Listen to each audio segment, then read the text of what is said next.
My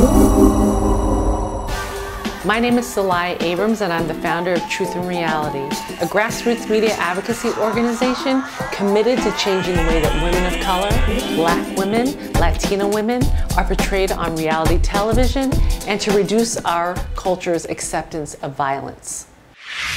Joining me today, I have a very special guest, Joy Reid from the Reid Report, which airs weekly from 2 to 3 p.m. on MSNBC. Joy, thank you so much for having me. Thank you. Thank you. Great to be here. When I look at the prevailing images that we see in media in general, do you feel that it's mirroring the racism that exists in real life? I think what winds up happening is that the media, whether it's Black directed, Black owned media, or the mainstream media, really reflects the existing societal sort of valuation of African American women, and it's very much based on skin color, it's very much based on weight, and it's very much based on stereotypes. So you go all the way back to Hattie McDaniel and Lena Horne, and that's rooted in American history, it's rooted in the history of slavery. And I think it's seeped in not just to the culture, and it's not only put upon African Americans by the bigger culture, but it's actually ingrained in African Americans ourselves. And let's talk about that there is no counter narrative, right? There is no counter narrative that exists. Why do you think that's the case? Well, first of all, I think I would push back a little bit on the fact that there is no counter narrative, because you have this person named Michelle Obama, who is the human counter-narrative to that. Michelle Obama is an educated, intelligent, successful African-American woman who also happens to be dark-complexioned, a Black woman like you'd see on your block.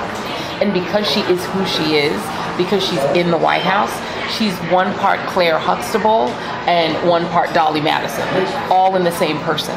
Now, if we step outside of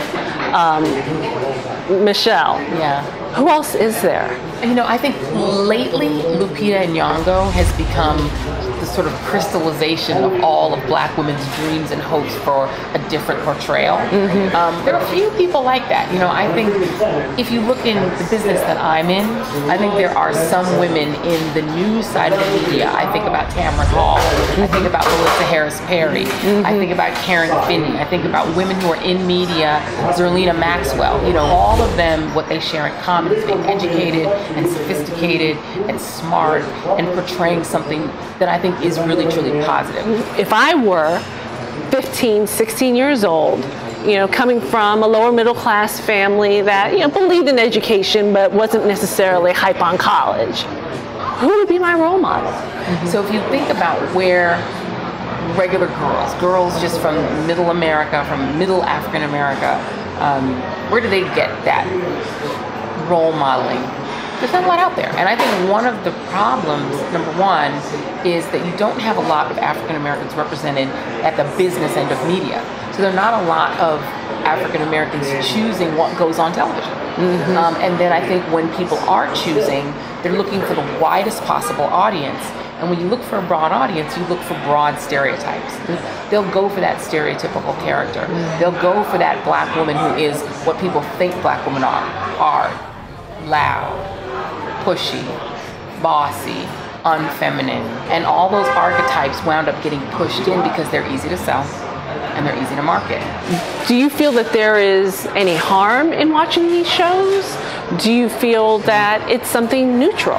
I think one of the concerns is that the takeaway, even if you know it isn't real, that people get from these shows, and I think one of the criticisms that I have, is that the takeaway you get is that the person who's the most valuable on that set or on that show is the villain. And that by being the most villainous, the most sort of treacherous, you will win. Because the experience that you see for the women who are participating is that the nice girls don't come back next season. Being successful in that genre is not the same as what will make you successful in life. In fact, it's kind of the opposite. Absolutely. Because in the real world, being easy to work with, being likable, being somebody that people want to be around actually helps you. But in that particular genre, it doesn't help you. But it's also that, if we want to call it ratchet culture, is Black culture, and that they're the same thing. And they're not the same thing. That is one aspect of one part of media. Talk a little bit more about the evolution, or maybe the de-evolution of reality television over the last, let's say, 10 years. Yeah. What have you seen? Well, I mean, I think if you look at the trajectory in media, the idea of reality TV really came when you had a lot of strikes by writers. And when writers' strikes were really hitting LA hard, they had to find a way to still put a product on television that they didn't have to have written. So reality TV really started out as a solution to a problem.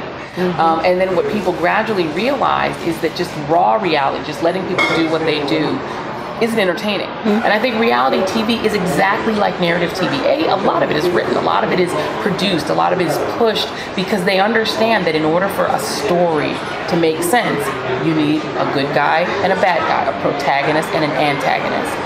I think what's changed is that now if you look at the reality landscape, Black cast reality shows have taken off, and they are the engine that is driving the reality business right now.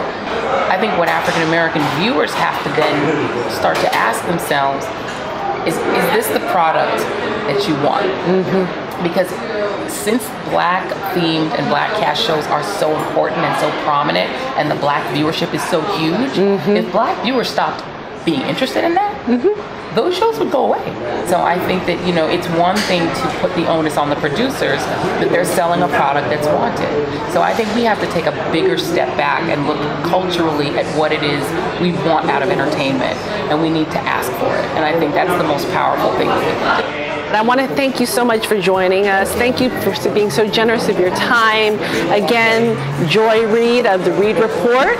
Please tune in weekdays from 2 to 3 p.m. on MSNBC. And to learn more about our work at Truth and Reality, please visit our website at truthandreality.org. You can also find us on Facebook and on Twitter. And if you like what you're hearing, reach out to us and help join the Redefining HERstory movement. Thank you.